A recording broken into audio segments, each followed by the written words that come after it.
And now, I want to introduce tonight's speaker. And I want to start off with this concept. We are so comfortable. Yeah, we are stressed, I'll admit that.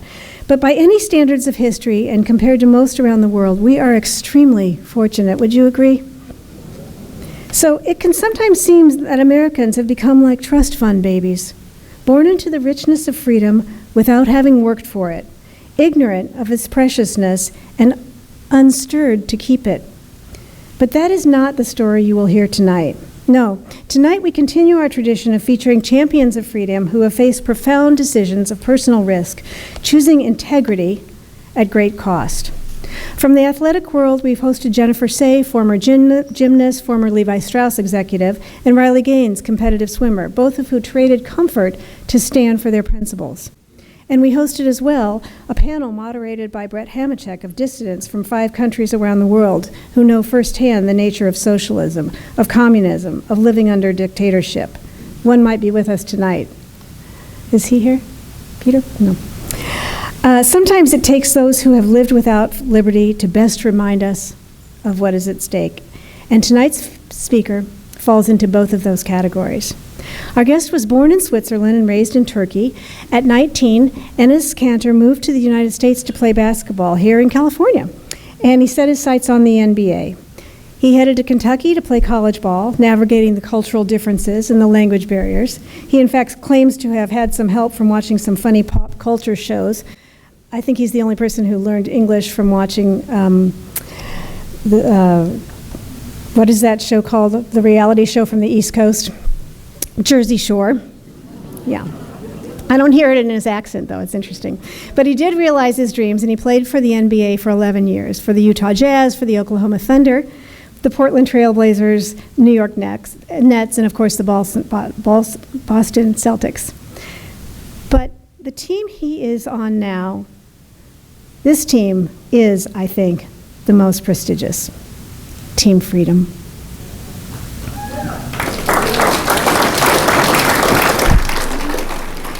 And it was from speaking out about human rights abuses in China first, and now about many countries around the world, that Enes went from an athletic champion to a champion of freedom. At the time when it was accepted, even encouraged for athletes and celebrities to signal their virtue, Enes spoke up about the wrong people. I put wrong in quotes. And his life has never been the same. He now calls out human rights abuses not just in China, but in other countries like Venezuela, Turkey, Belarus, Taiwan, Tibet, Hong Kong, and others. And he addresses the ugliest of issues of tyranny, including the unspeakable organ harvesting and surveillance. The price of standing up has been extraordinary. In fact, he is considered an international criminal for speaking out against tyranny, on the Interpol list, and has not spoken to his family for over a decade. Today, Enes travels the country hosting youth basketball camps, where he uses the game as a unifier, as an opportunity to teach people about freedom and bring people of different faiths together.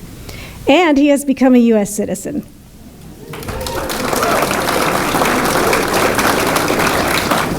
Appalled by what is going on in the Middle East in the name of his faith, a man who actually risked his life, fortune, and sacred honor to defend freedom, and the only Liberty Forum speaker to have delivered a basketball camp at the Vatican. Please help me welcome Enes Kanter Freedom.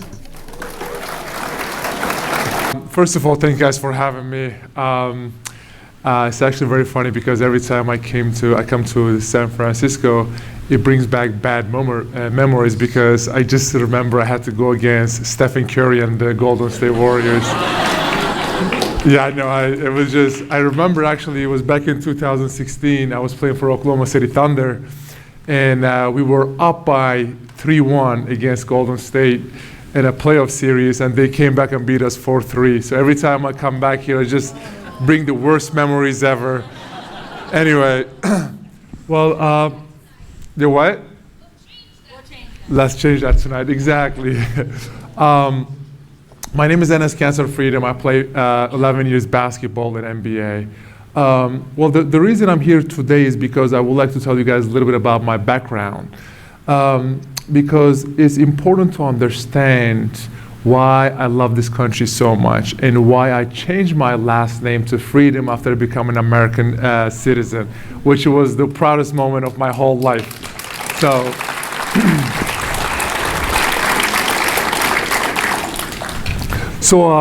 I'm born in Switzerland, and after a year later, I moved back to Turkey.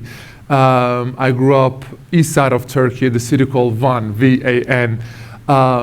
You know, my childhood was actually very interesting childhood because it was pretty much pure propaganda. So I remember I was 9 years old. One day I went downstairs to play with my friends. What I have seen that day shocked me so much, I still remember like it was yesterday till today. My little friends, which were not even teenagers, they were burning American flags. They were burning Israeli flags. They were breaking crosses. And I remember asking one of my friends, I'm like, guys, what are you doing? They said, well, we should hate America. We should hate Christians. We should hate Jewish people. And I'm like, why? They said, well, that's what our politician says on TV. You know, in some places in the Middle East, if you are a politician, it's the easiest way to be reelected again. You attack America, you attack Christian people. And unfortunately, the base is so uneducated, right? They said, wow, look at our leader. He's standing tall against America. He's standing tall against Christian people, Jewish people. Let's vote for him. And unfortunately, that was the case in Turkey. And this has nothing to do with the religion. I mean, I'm proud Muslim, but it's the politicians who corrupts the whole system. Anyway, so I remember I was asking one of my friends, I'm like, guys, like, what are you doing? They said, well, we should hate America, we should hate Christian people, and you should hate too. So they give me a flag to burn it. It was an American flag. So they give me a flag, they give me a lighter, he said, burn it. I remember like I literally like holding the flag and holding the lighter. I was like, this is not a right thing to do. So I threw the flag down, right? I ran upstairs to my mom. I was like, Mom, my friends are telling me to hate America. What do I do? My mom said, I am not gonna tell you what to do, but do not hate anyone before you meet them. So that day, I gave a promise to my mom. I was like, Mom, I promise I'm not gonna hate anyone before I meet them. And throughout my childhood, I was just keep getting bullied. Because the reason is, I'm sure, I mean, you guys might have some, you know, folks here from Middle East, maybe, I don't know, but in some countries in Middle East, in schools, front of classes, you have an American flag and you have an Israeli flag. And if you're a student, if you don't step on those flags, you're not allowed to attend the class. So it's that crazy. Think about it. This has nothing to do with the religion. It starts to teach those kids from an early age. Anyway, so I was being bullied by a very young age because of the promise that I gave to my mom. Anyway, so I was growing up, and the environment that I was, you know, growing up in was getting more and more toxic every day. And when I was 17 years old, it was just getting out of control. I remember finally my father told me that, you know, enough is enough, you are going to America. I even remember, I was so shocked, I was like, Dad, you really want me to go to Devil's Nest? He's like, go and see it yourself. So anyway, I got in a plane all by myself.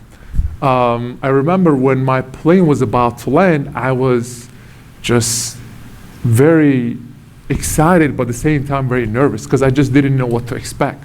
Think about it, for the last 17 years, the all you hear about is how evil you guys are. You know, I'm sorry, I don't want to offend anyone, but I just really want you to guys understand what the environment that I grew up in. Anyway, so I remember my plane landed, and I was a high school player, so I literally attended my first practice. We had a practice, and after the practice, I remember two of my teammates, which were Christians, they said, well, Enes, welcome to America, welcome to our team. We know that you're Muslim, right? If you want, we can take you to a mosque. We can take you to go get some halal food.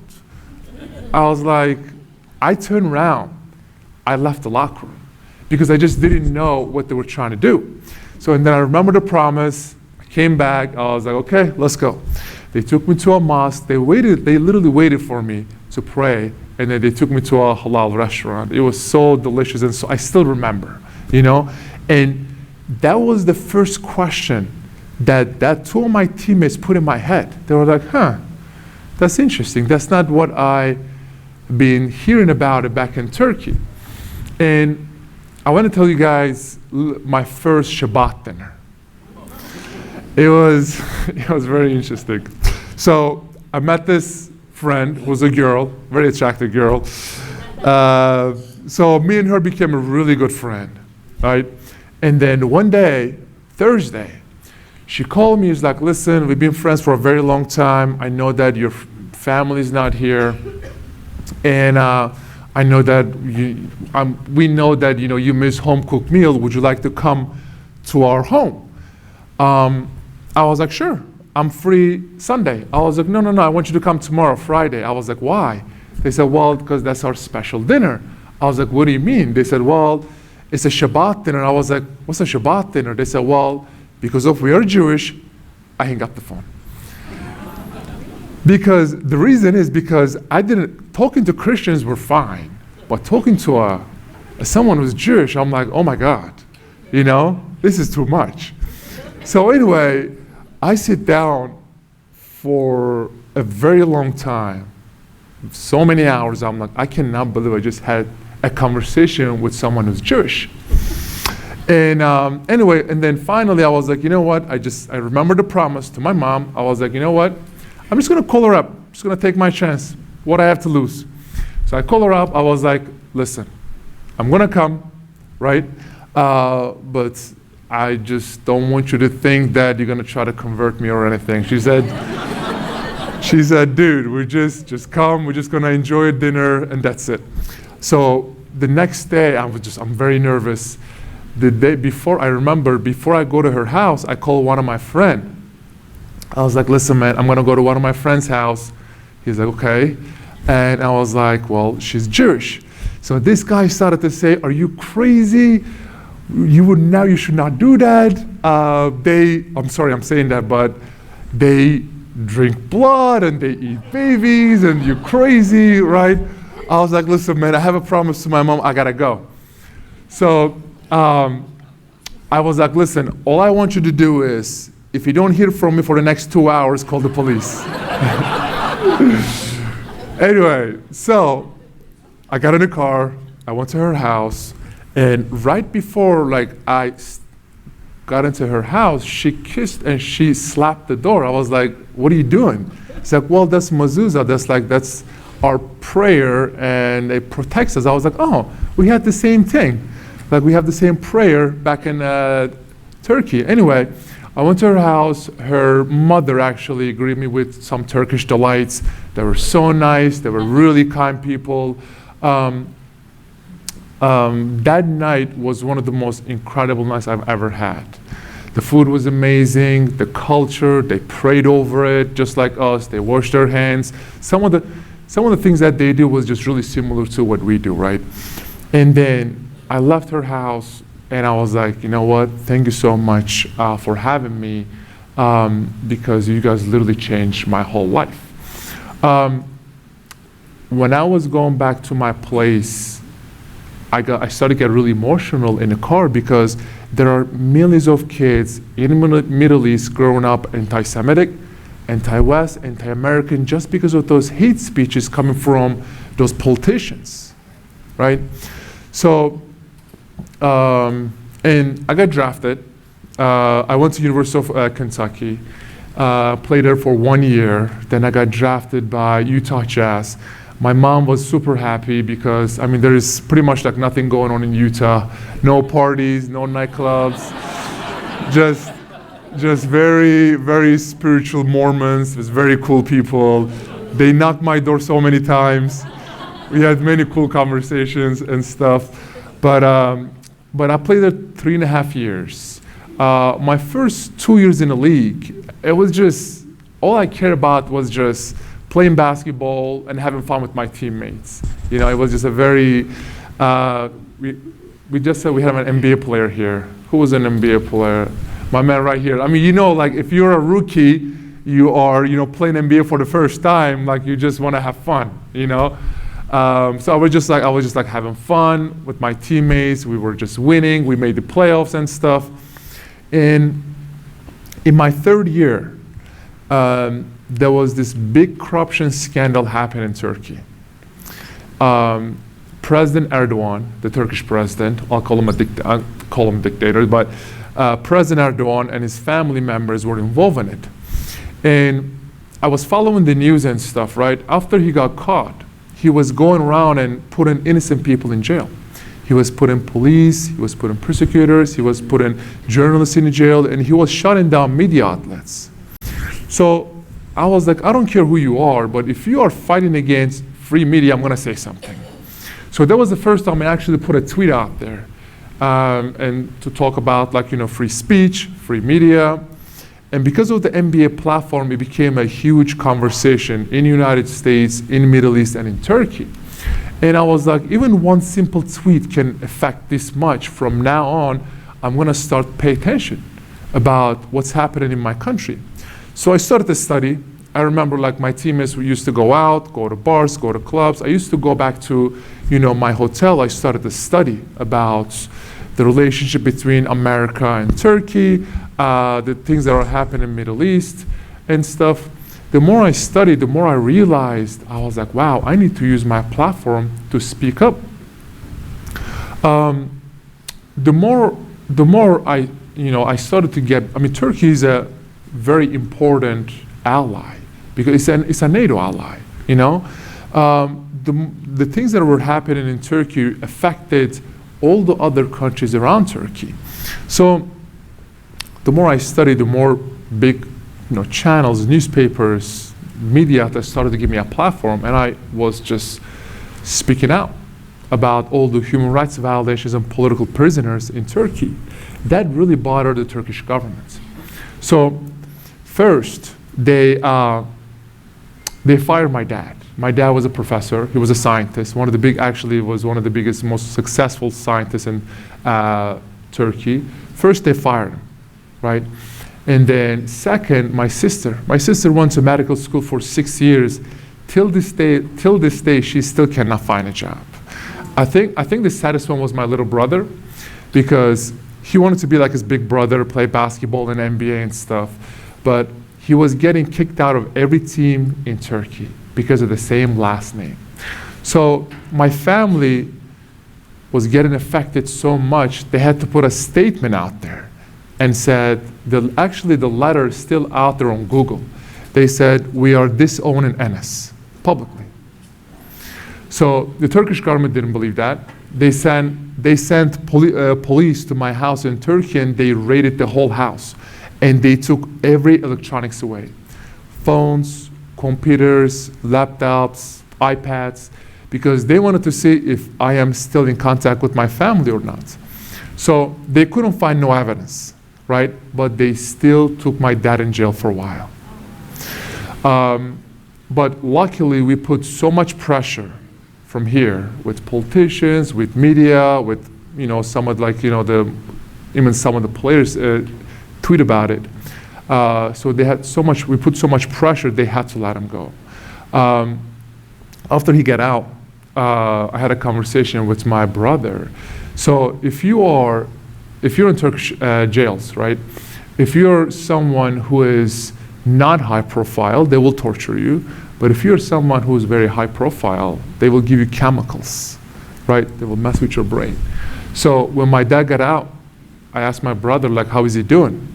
He said, he does not act the same way. He watches the walls all day. And when we ask him, like, what happened in there, He never talks about it. Till this day, we have no idea.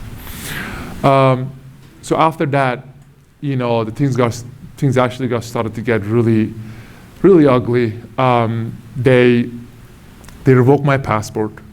They put my name on Interpol list. Believe it or not, in their eyes, I am an international criminal. I even tweeted out and said, only thing I terrorize is the basketball rim. And then after that, I had a conversation with the FBI. They said, we don't think they can do anything, any kind of operations in America, but we just want to make sure. So I was staying in a house, in a home.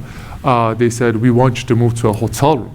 So I literally had to move to a hotel room when I was playing for Portland Trailblazers. And when I was on a road game, the FBI came to my room and they set up this thing called panic button. They said, whenever you feel uncomfortable, whenever you feel like you're in danger, push that button, we'll be there in 2-3 minutes. I always wanted to try it. I always wanted to see if they're actually going to show up in 2-3 minutes. Because the closest police station nearby was like 30 minutes. Anyway, I was very lucky that I never actually had to push that button, but I had a conversation with some people in government. They gave me a list. I am now only allowed to travel 29 countries in the world. If I travel to any other countries other than that 29 countries, and if that country has an extradition deal with Turkey, they have to send me back to Turkey. So the last thing, it was like the cherry on top. I had a meeting with the Pope back in 2023, and it became viral. We had a really good conversation about the human rights violations around the world. Right after that meeting, the Turkish government, actually this is all on internet. The Turkish government put a bounty on my head. So if someone, whoever gets, I don't want to talk about it, but if someone gets me, and they will get a lot of money. They actually put the price out there. The one thing that made me actually really happy, the support that I got from NBA, the commissioner of the NBA, my teammates, and my team and the coaches. I was like, you know what? These are like my brothers, and I see them almost every day, and their support means so much to me. Many times, actually, the commissioner of the NBA, Adam Silver, came out and publicly said, we support our player, he's standing tall for human rights around the world, so we got his back. That gave me so much hope. So, going forward, back in 2020, when COVID hit, the NBA put us in a bubble. We call it the NBA bubble, right? And I don't know if you guys watch any of the games or not, but we were in Florida, Orlando, and we had to stay in a hotel at Disney for 82 days straight. And the rules were so strict. I remember someone from the Sacramento Kings ordered an Uber Eats, right? And he literally left his room, he left the hotel, and he went across the road and got his food, brought it back to eat, and NBA probably watched it on camera. They locked him in his room for 7 days. Yes. For 7 days, he was in his room. So the rules were crazy strict. I had to stay in a small hotel room for 82 days straight. These are all on internet, by the way. You guys can really go out there and find it. So obviously, while we were in an NBA bubble, America had this crazy time when there were protests all over the country.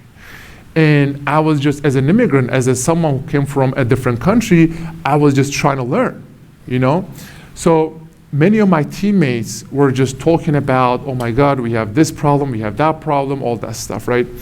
So, and I remember all my teammates, before we start, we put our hands on our heart and we sing the national anthem. So during the NBA bubble, I was getting ready to, sing the national anthem. We literally hold hands, and they all started to kneel. I'm like, what are you guys doing? They said, well, just do it. I was like, why? They said, just do it, I'll explain later. So I'm like, I have no idea what we're doing, right? I'm just like on my knees, and I even asked, I was like, hey man, isn't this like disrespectful to our flags? Like, why are we kneeling? They said, don't worry about it, I'll explain you later. I said, okay. So it was all about, the NBA said it was all about social justice.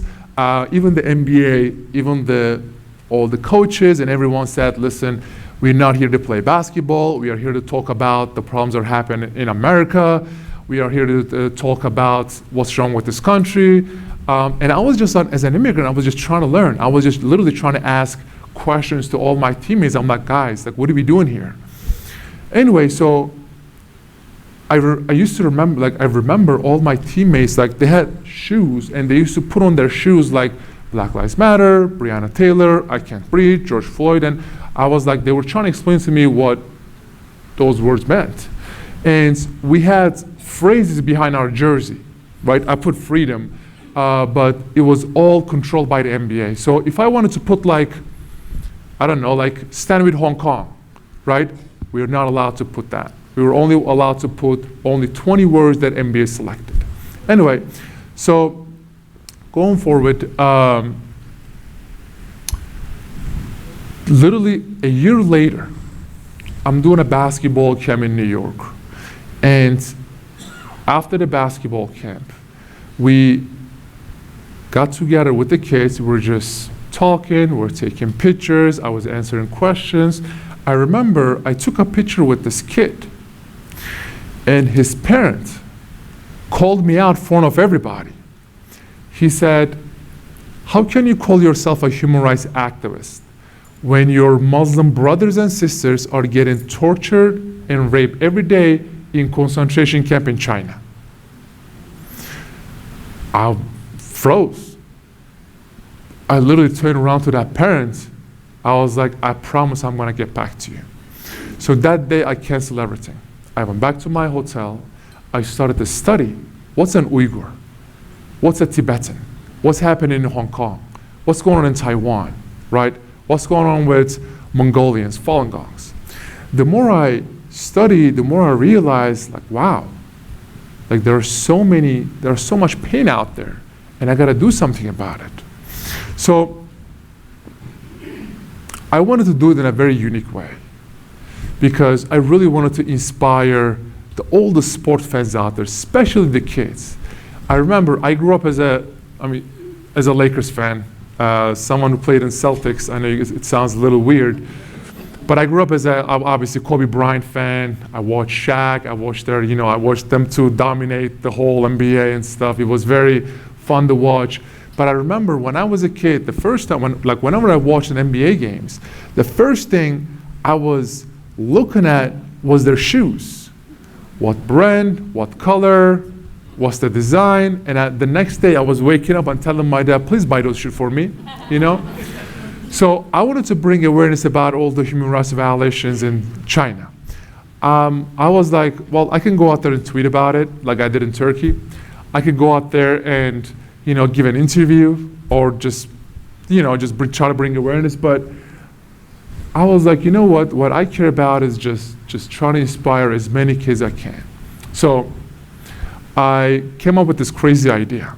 I was like, I'm gonna reach out to all the artists around the world who's been abused by their government, and I'm going to ask them to put all the struggles or whatever that their country going through on the shoes.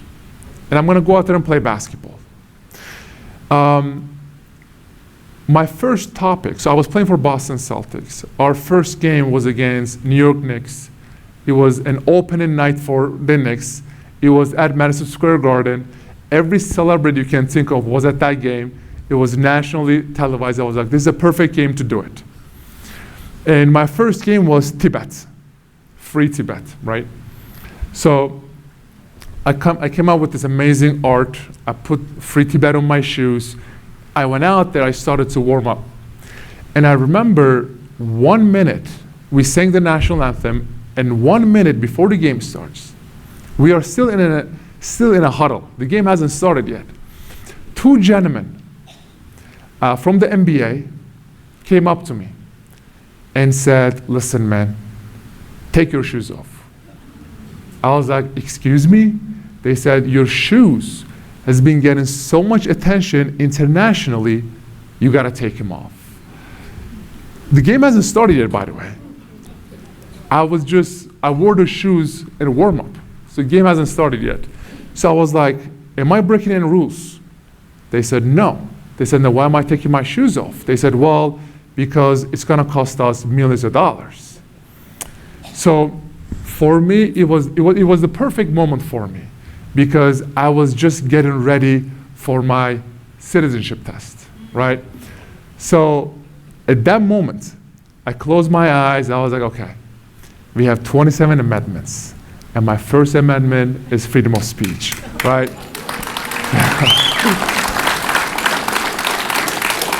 So I opened my eyes, I was like, no, I'm not taking them off. Go tell your boss, even if I get fined, I'm not gonna take them off. They said, buddy, we're not talking about fine, we're talking about getting banned. They were literally threatening to ban me because of my shoes. So that half, the first half, I played 0 minutes. On a halftime, I went back to my locker room. I looked at my phone. There was thousands of notifications. I clicked on the one that my manager sent me. He said, every Boston Celtics game is banned in China. It took them 24 minutes to ban Boston Celtics game on Chinese television entire year. Wow. I was like, well, that actually helps my case. That shows the censorship and dictatorship. I actually like that. So anyway, so the second half, I went out there, right? And I played 0 minutes. The game went to overtime. We lost the game. I played 0 minutes, and we lost the game, obviously. So, so after the game, right, I went into the locker room, and literally every media outlet in the world, we were just getting requests from like the Middle East, from some other like I don't even know, like Bangladesh, some like interesting countries, because they wanted to know why I did it. I told my manager, I was like, literally cancel everything, because I didn't want my teammate to think I'm doing that for attention. So after the first game, NBPA called me, the Player Association, which I pay thousands of dollars every month to protect my rights against the NBA. They said, listen, you know exactly what you did. I was like, what did I do? They said, you cannot wear those shoes ever again. I was like, am I breaking any rules? They said, no, but you cannot wear them ever again. I was like, well, back in 2020, when all my teammates, they were putting on their shoes, I Can't Breathe, Breonna Taylor, George Floyd, this. So they're allowed to put that on their shoes, but I'm not allowed to put Free Tibet on my shoes. Please explain that. They said, you are right, but we're going to lose millions of dollars just because of you. Don't wear them ever again. They pressured me so much. They said, I was like, you know, I just got so sick of it. I was like, you know what? I promise I'm not gonna wear Free Tibet shoes ever again. They said, promise? I said, promise. I hang up the phone. So the second game, I wore free Uyghur shoes, right? So they called me after the game. They said, you're a liar. You lied to us. I was like, first of all, relax. I never lied to you. I never said I'm not gonna wear free Uyghur shoes. I just said I'm just not gonna wear free Tibet shoes, right? So anyway, so they understand that they're not gonna be able to make me apologize or took my tweet down or anything. So the third game was the most important game because I really wanted to expose Nike and their hypocrisy. Because if you look at Nike, what Nike is doing in America, they're standing up sometimes to block very beautiful things and sometimes not. But I really wanted to expose them. So our third game was against Charlotte Hornets. And who owns Charlotte? Michael Jordan. So I was like, I want to do something so crazy where I'm just going to expose all their hypocrisy. So I ordered Michael Jordan's shoes, the most famous shoes, the Conquers. I'm sure, I don't know if you guys are sneakerhead, you guys know what I'm talking about. I ordered the most famous Michael Jordan shoes. And I worked with this artist, and I put made with slave labor on it, right? So I remember, he comes to the games and stuff. So I remember I put the shoes on, I went out there, and then somehow coach decided to play me that day because he had so much pressure from non-sports media. So he put me in a game. I remember while I was walking on the court, I saw his face. His hand was on his face. I was like, yes. So I played 5 minutes, and the coach took me out and stuff. But after the game, literally all my teammates walked up to me and said, dude, listen, have fun, because this is your last year in NBA. You're never going to get another contract after this year. You're never going to play or dribble a basketball on an NBA court ever again. So just pray that we win a championship this year, because this is it for you. I was very confused, because we keep talking about our freedom in this country, right? And literally my teammates are telling me, you're going to be kicked out of the NBA because of you using your freedom. So for the next 2 months, I literally play 1 or 2 minutes, or whatever minutes, every game. And the February hit. February is like the trade deadline that, team trades players and all that stuff. So I played my last game against Brooklyn Nets. We beat them, and then after the game, the next day was the trade deadline. I was very confused because all my teammates were coming in the locker room and was just giving me hugs and shaking my hand. I was very confused. I'm like, what are you guys doing? They just said, we love you. I said, okay, I love you guys too. The next day, trade deadline hit. It was 3 p.m. Eastern time, right? At 2:50 p.m., I got traded to a team, and then boom, they released me. In 2 minutes, they released me. And so my teammates never told me, but they knew that that was going to be my last game ever. So right before the trade deadline, my agent called me. They said, listen, man, I'm just going to be honest with you. I work for you, I don't work for the NBA, so I have to keep it 100%. I said, what's up?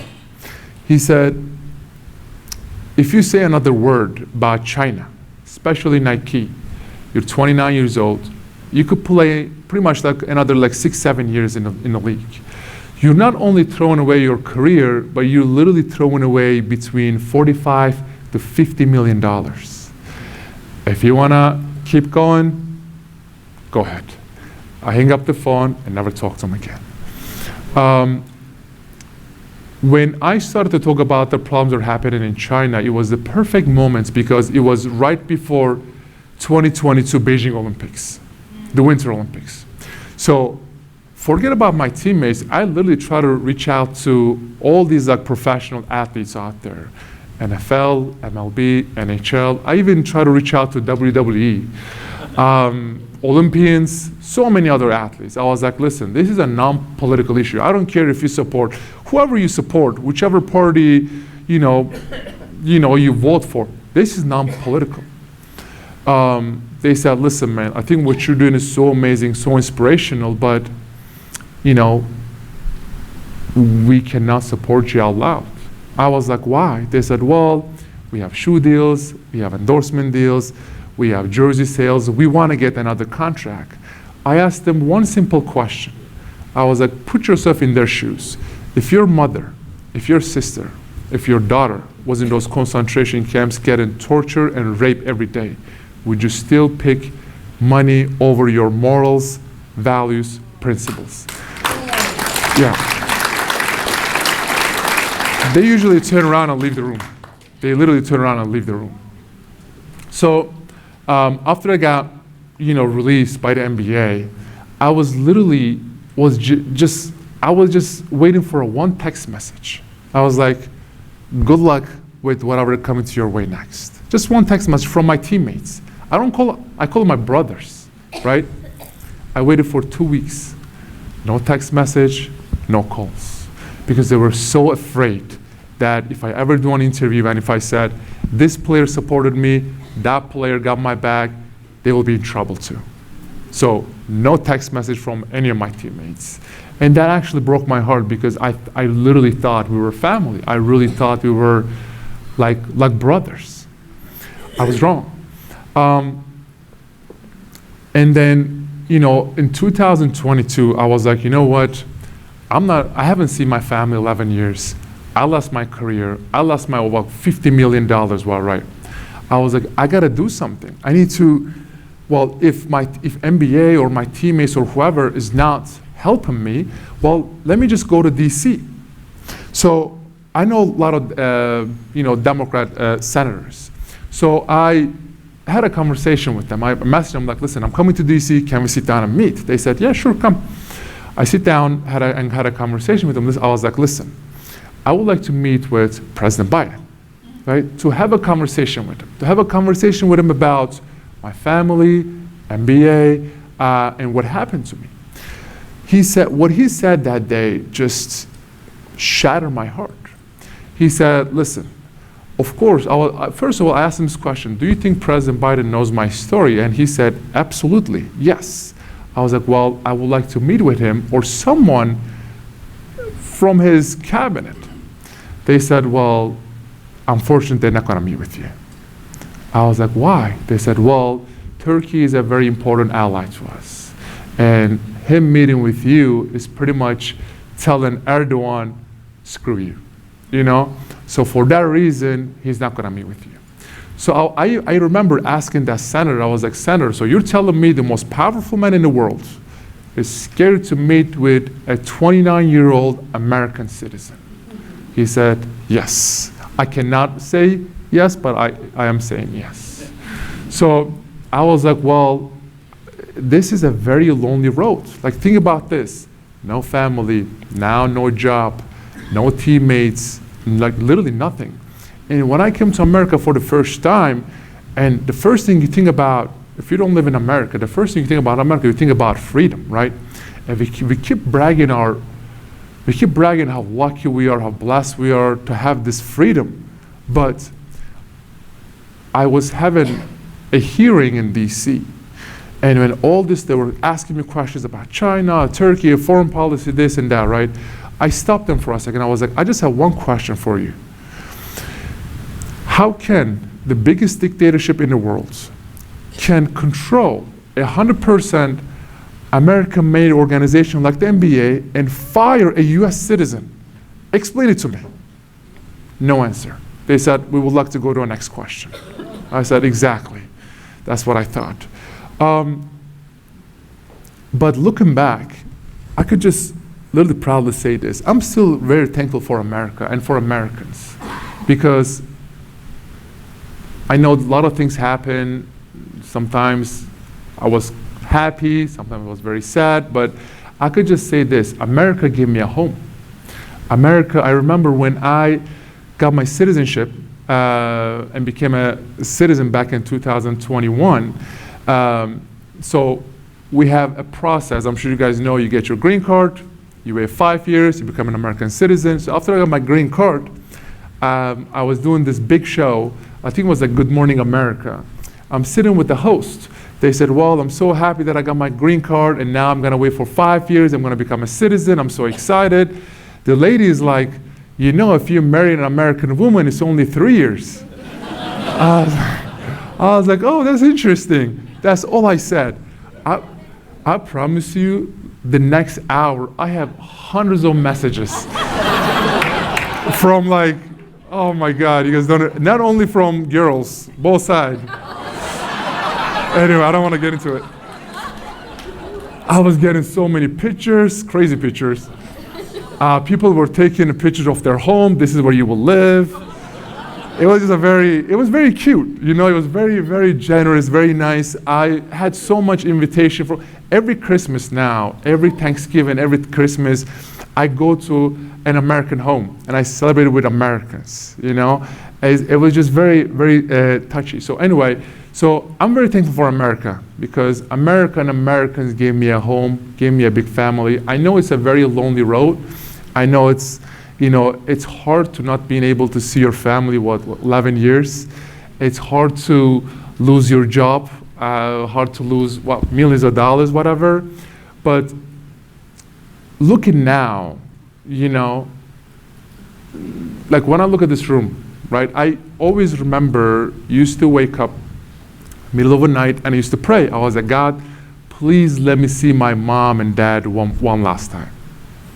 I remember every morning I used to wake up and pray, let me see my family one last time. But now, when I look at this room, right, people who loves freedom, who cares about America, who cares about me, you know, I realize that, you know, God gave me a huge family. So,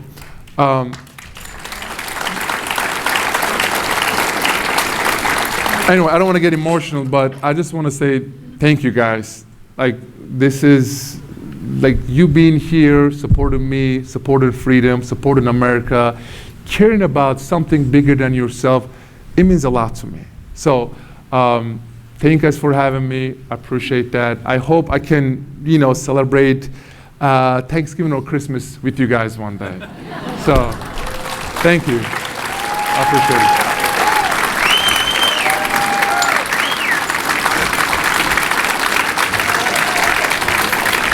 Thank you, guys.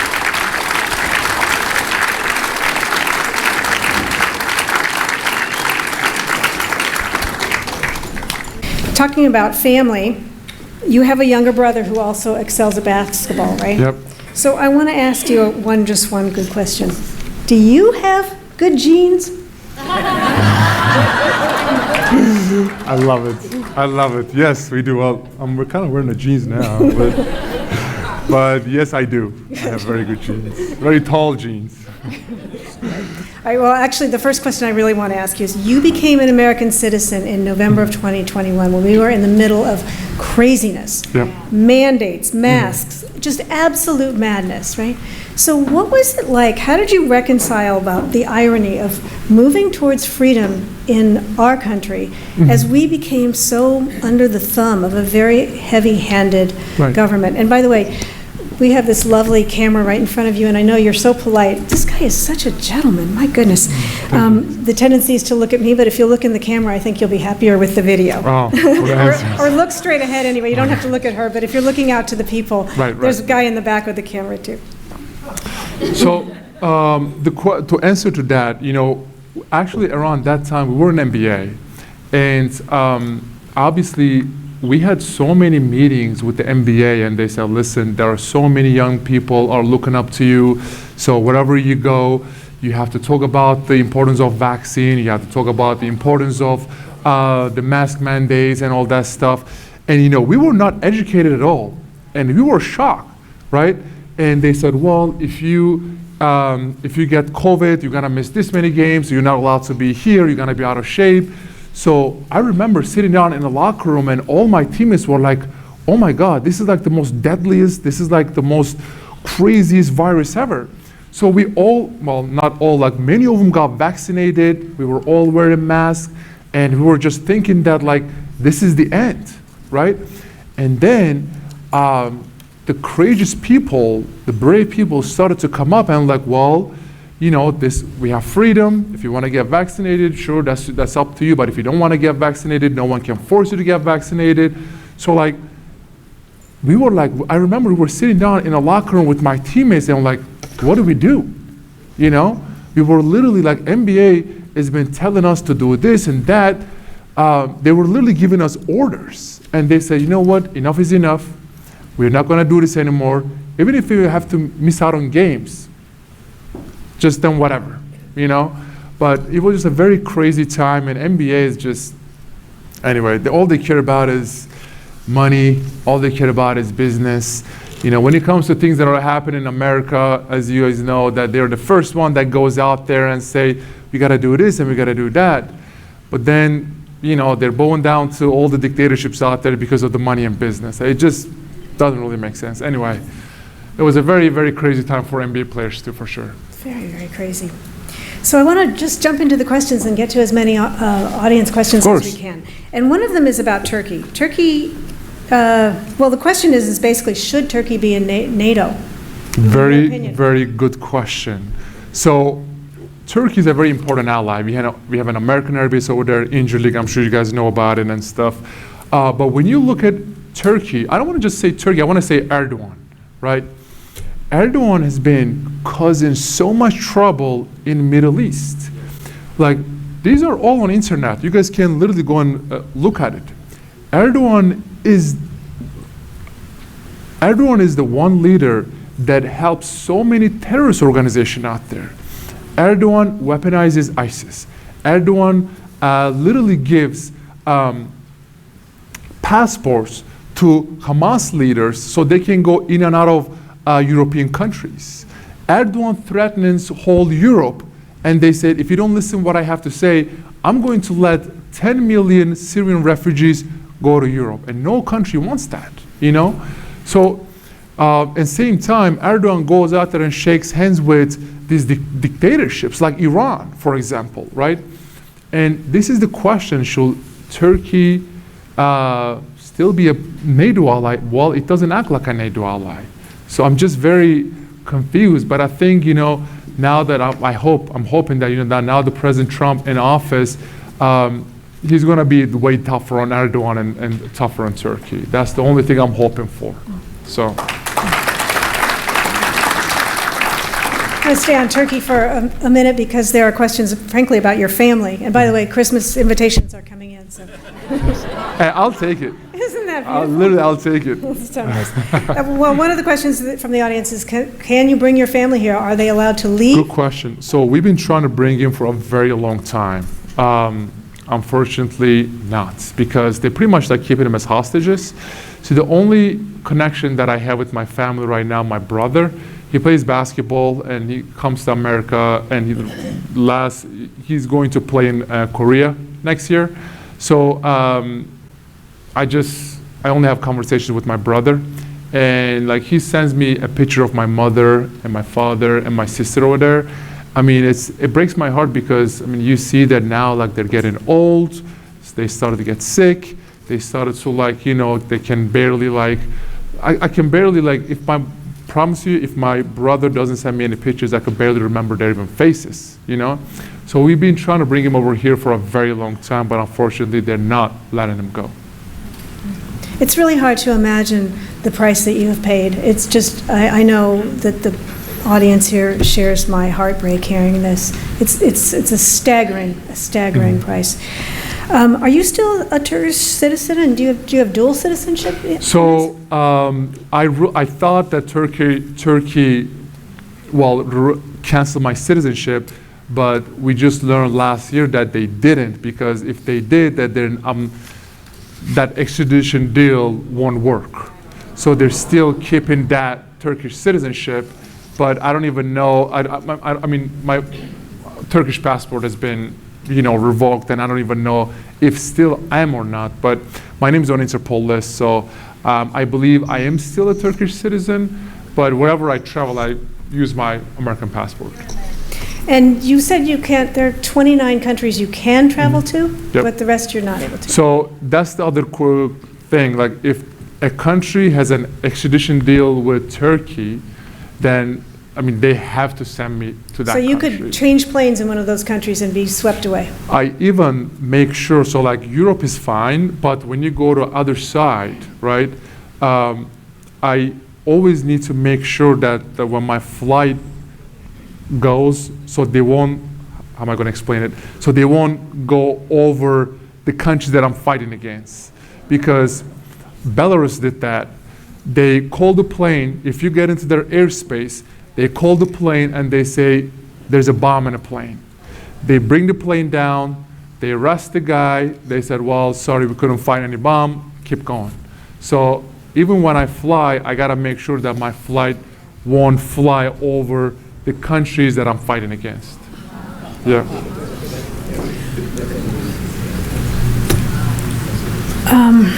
Okay.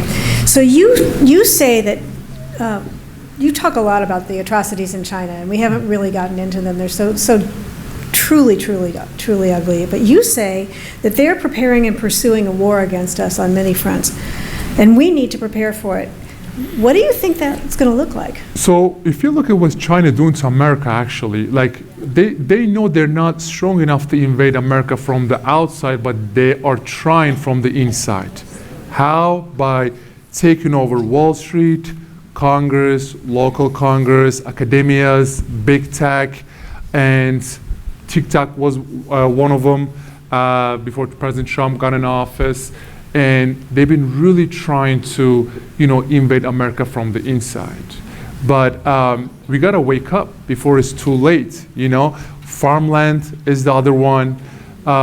So we just need to realize. And many people are actually asking me hey man, I'm not an NBA player, right? I don't have millions of followers. What can I do, right? You can do something. When you are about to buy something, right? You pick up that thing and it says made in China, put it down. Buy made in America. That's literally. Have any of you ever tried to do that? Have you ever tried to? Right? That's literally the least you can do. Made in America is stronger, it's better, it lasts definitely longer. So I'm just saying literally just look at it because when you buy something, a shoe or a jacket or something, you need to realize there is so much blood and sweat and oppression on those items. Just buy made in America. So. That is a great challenge to offer us. I've tried to do that, and I do think about it all the time. But what I'm aware of is that there are so many products. It's amazing when we try to do that. I've even got a slogan for the campaign to do that. I was hoping to have billboards all over that said, "China, I'm not buying it." Yeah. That's a good slogan, actually. I like it. So I'll join you in that. I'll join you in that. What do you think of state capitalism? You know what? That's a very random word to me. I'm still trying to learn what it is. Okay. So let me skip that question. Okay, we'll skip that question. I'm a foreigner. Some of the questions that they ask me, I sit down and think, what does that word mean? Well, most Americans don't have very many words anymore anyway, so it's probably the easiest time to come to I'm trying to understand. America. This is you know how hard was it to learn a second language and come here and try to speak in front of true Americans? Do you want to tell a little bit about how you were watching television? Oh my God. So this is how I learned. Oh God. I don't know if I want to tell you this. So I came to America for the first time, and I'm obviously in Turkey. I was just studying English a lot and trying to learn English, whatever. So I came to America for the first time, and I wanted to learn a street language where all my teammates talk, and I never understand what they were saying and stuff. One day I asked one of them, "Hey dude, I would like to talk like you guys. How do I talk?" They said, "There's a show that you watch that show and you will speak street language, street English in a couple weeks." I was like, "Tell me, what is it?" He said, "Jersey Shore." Okay? So I'm in college. I have no idea what Jersey Shore is. So I went back to my dorm. I locked the door. I started watching Pauly D and Snooki and Mike the Situation and Jersey Shore. I was like, if this is what America is about, they are doomed.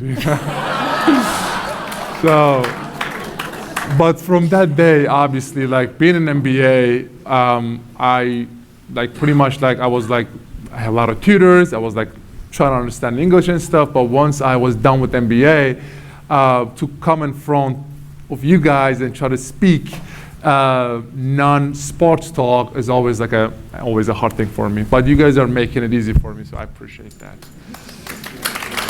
So. The Jersey Shore was my, yeah. Yeah. Well, you certainly have a situation. Question about Jeremy Lin. Familiar? The question is, why can't he play in the NBA, and is it racism? Jeremy Lin. So Jeremy Lin was actually a person who was from, Taiwan, I believe. I wish he spoke more about the situation that happened in Taiwan. I don't know how much you guys know about, the situation in Taiwan. Is China has been trying to, talking about invading that country for a very long time.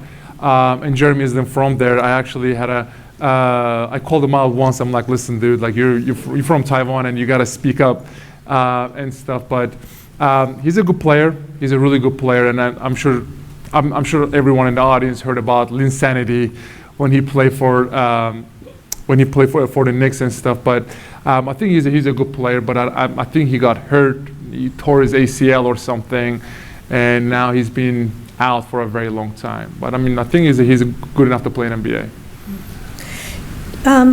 Let's talk about the NBA players for a minute. You said originally nobody stood up for you.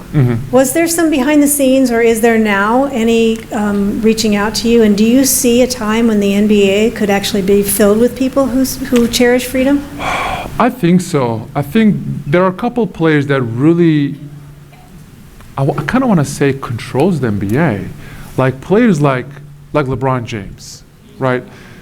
As a player, I do really think he's one of the greatest basketball players that ever touched a basketball.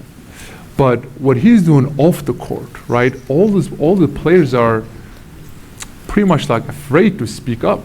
I remember like one time when I started to talk about, the problems that are happening in China. After a while, I started doing interviews.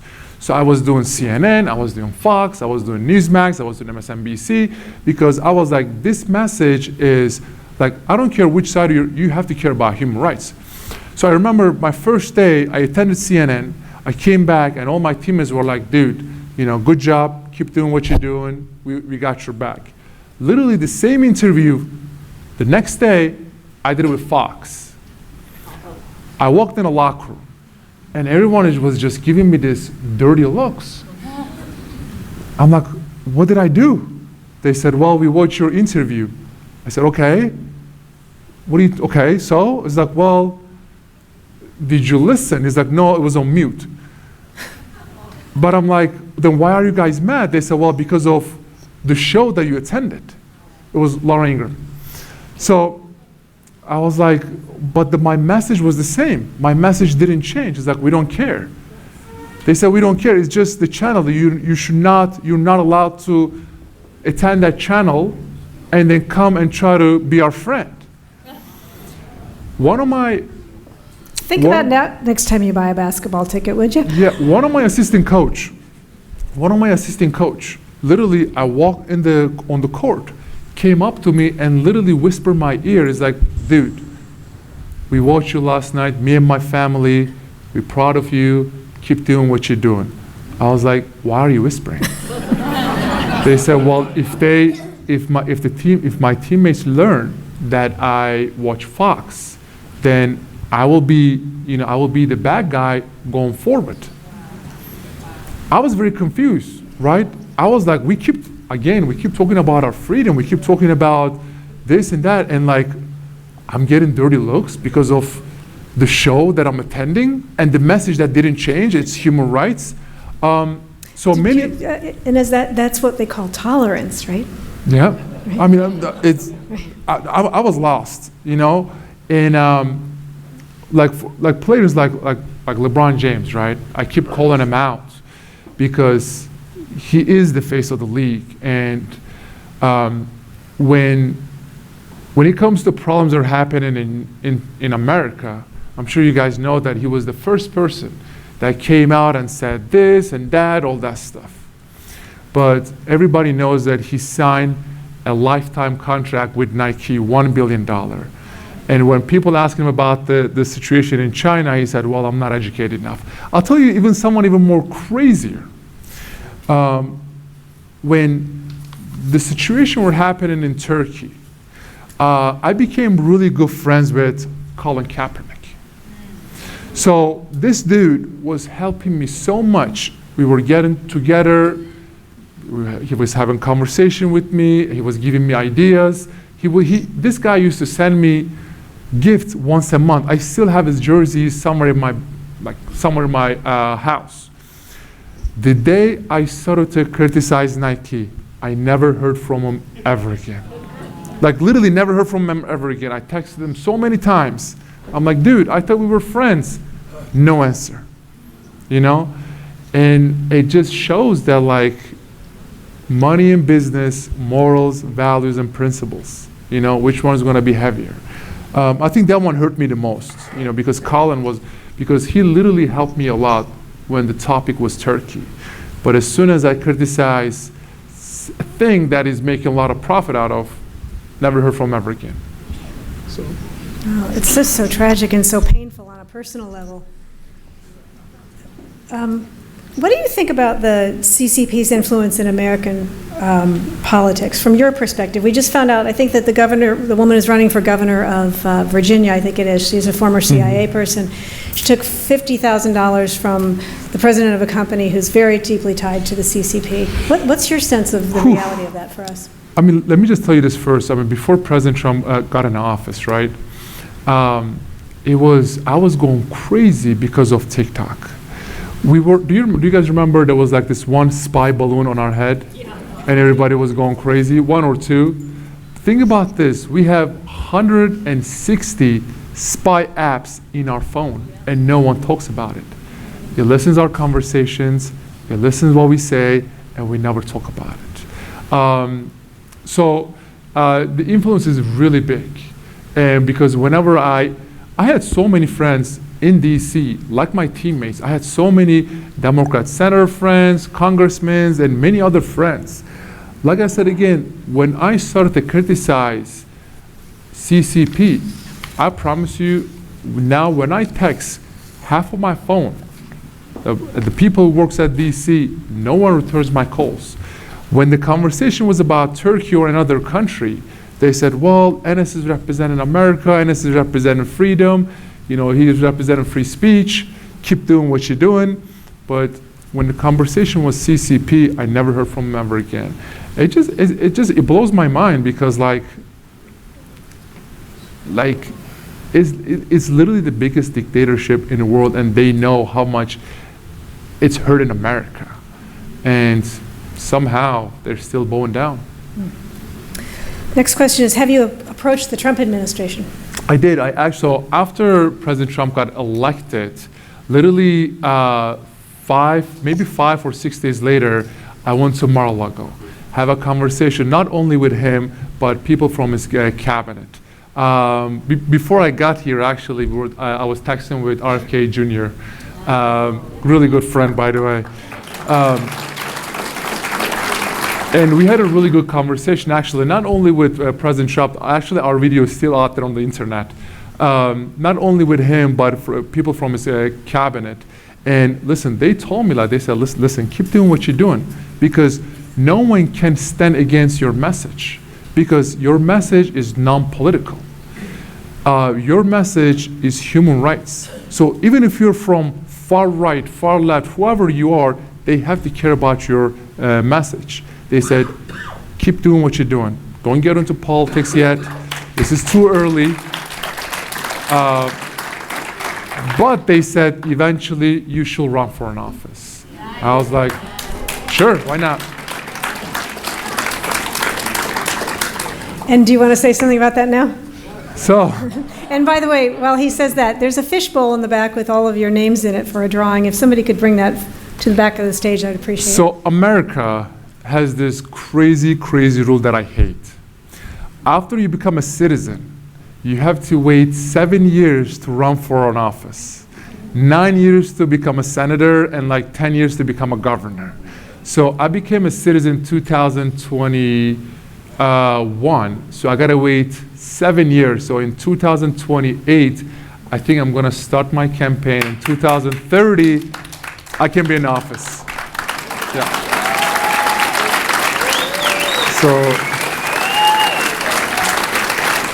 I'm still trying to figure out what my campaign slogan should be. If you guys have any ideas, let me know. Yeah. We'll work on that. We will definitely join you in on that. All right, we have a lot more questions, but we just have a little bit more time with Enes, and frankly, I'm aware that we didn't really talk about the Uygurs and exactly what's happening. So how about you do that, and then we lighten it up and ask you a couple of questions that the audience has about actual basketball. But I would like to have that. So right now, there are actually a real genocide happening over there in China. 3 million Uygurs are in concentration camps getting tortured and raped every day. It breaks my heart because whenever I see a Muslim athlete or a leader or influencer, that they talk about the problems that are happening in the Middle East, but when it comes to China, everyone is silenced, right? I don't get it. You know, people are people. People are people. So there are so many actually videos. There are so many. I sit down with so many survivors and had a conversation with them. And what they told me just broke my heart. You know, they were telling me about the organ harvesting, forced sterilization, and abortion. We're talking about around 3 million people. And you would never see a news about it anywhere because of the censorship. So right now what I'm trying to do is I'm literally trying to bring as much as awareness I can, you know, because like the world is silent, the leaders are silent, I mean, I don't care wherever they're from, we gotta help those people. We're talking about 3 million people and no one even knows about it, so. Right. This man walked away from tens of millions of dollars to be able to say that tonight on this stage. So, Enes, your very presence quietly puts in front of us the question of what we each are doing and not doing for freedom. So I'm going to ask you 2 more questions, okay? Because one is a fun one that a lot of people want to know basketball stuff. So I'm going to pick one of your basketball questions, and that is, what is it like to go up against Seth Curry? What is it like to go against Steph Curry? Oh my God. You know, it's so weird because he literally ruined the game. The reason he ruined the game is because now all the big men who are my size wants to pick and pop and shoot threes, right? And even my coaches were telling me dude, you gotta shoot more threes. I'm like, me? They said, yes, you. But you know, trying to guard him was a nightmare. This came and we literally tried every game plan on him and never worked. Literally never worked. So our game plan was, he's gonna score 50 no matter what. So let other guys beat us. You know, he's gonna score 50 no matter what.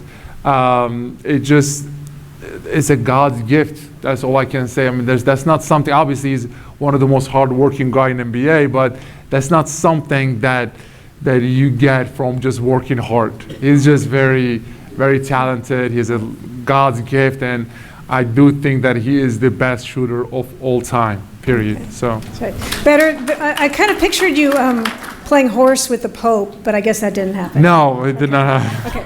Well, maybe with the new one. Well, he's from America. Maybe with the new one. Yeah, maybe with the new one. We'll see. Chicago guy. Okay, so I'm so excited because in October, Enes's book is going to arrive on my doorstep. I've already ordered it, and as you can see it on the screen here. It's incredible. It's for sale now. And if you've been moved by what he has shared with you tonight, I strongly encourage you to support this. Do you want to say something about what's in that book? Yeah, so we are trying to get this book to become a bestseller. To become a bestseller is actually there are a lot of rules and stuff. But it's on Amazon right now, and the name of it is In the Name of Freedom. So I'm really in a pre-book tour. After this, I have 49 more days to go. You know, to spread this message, spread freedom. So all I'm asking you guys is please, pre-order it. It's on Amazon. If you want to order it too, I'll take it. But yeah, we're really trying to get this message out there.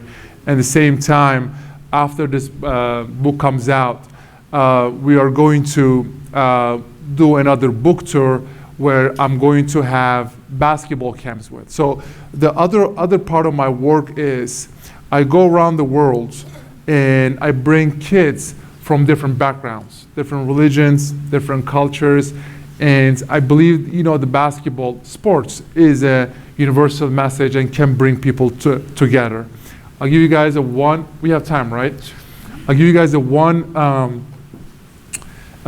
story which actually touched my heart a lot. Back in 2022, I had this crazy dream where I'm going to go to Jerusalem and I'm going to bring Israelis and Palestinian kids together to play basketball, right? So when I did an interview about my dream, and there are many people, called me out and said, "You're crazy.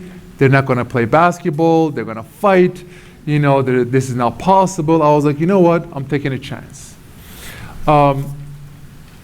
So I went to Jerusalem. We brought them together. There was a really big YMCA in Jerusalem, so we brought them together. I promised, the first day, the Palestinians played in one court and Israelis were playing in another court. We couldn't bring them together. They were not even looking at each other. They were not, forget about shaking hands, they're not even looking at each other. So day 2, day 3, and then they started to become friends. They started to say hi. They started to just look and say hi, hello, whatever, right? At the end of the first week, I remember there was this one Palestinian girl. She walked, before she come to our camp, her family was very well educated. Her family said, listen, just Enes is coming to Jerusalem, would you like to go play basketball with him? And she said, absolutely. They said, well, you're gonna be playing basketball with other kids who are Jewish or Israelis. They said, there's no beep way that I will go to Jerusalem, play basketball with other Israeli kids. And her family said, if you go, then we're gonna get you this, we're gonna get you that. She said, okay, I'm gonna go for only 1 hour. She ended up staying for 2 weeks. So after the first week, I put her and one of the Israeli kids with a kippah, I remember, in the same team, right? So they gotta have to pass the ball to each other because they're in the same team. So I remember, I'm on their team too. I got a rebound. I passed the ball to this Jewish kid. He crossed someone over. He passed the ball to this Palestinian girl, and she scored the ball. When she was coming back, they high-fived each other. I was like, this is the most beautiful scene I've ever got in my life. So end of 2 weeks, they became best friends. They were exchanging numbers. They were following each other on Instagram. So that's the other thing that I do. I go around the world, in America or anywhere else.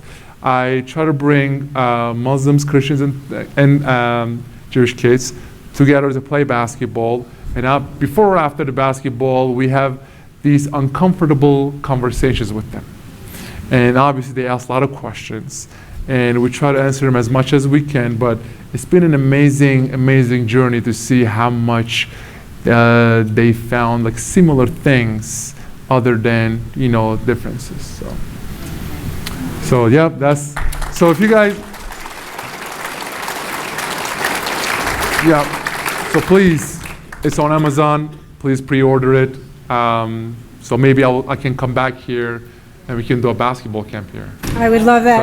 So. I have to tell you all that Enes did offer to do a basketball camp for us. We didn't have the runway to do it because it was summertime and it was just not going to happen, but we would love to have you come back and do a basketball camp. And by the way, isn't one of the most amazing things about that story, did you hear what he said? He had the Jewish kids, he had the Palestinian kids at the YMCA. Oh. Isn't that great? Yes. So beautiful. So, Enes says that freedom is not given, it's taken. And tonight we are so grateful that you came here to remind us about the preciousness of liberty, and thank you for coming to America and helping us keep it. Enes Freedom. Thank you, guys. I appreciate that. Thank you. Thank you so much. You good? Thank you. That was really good. That was beautiful.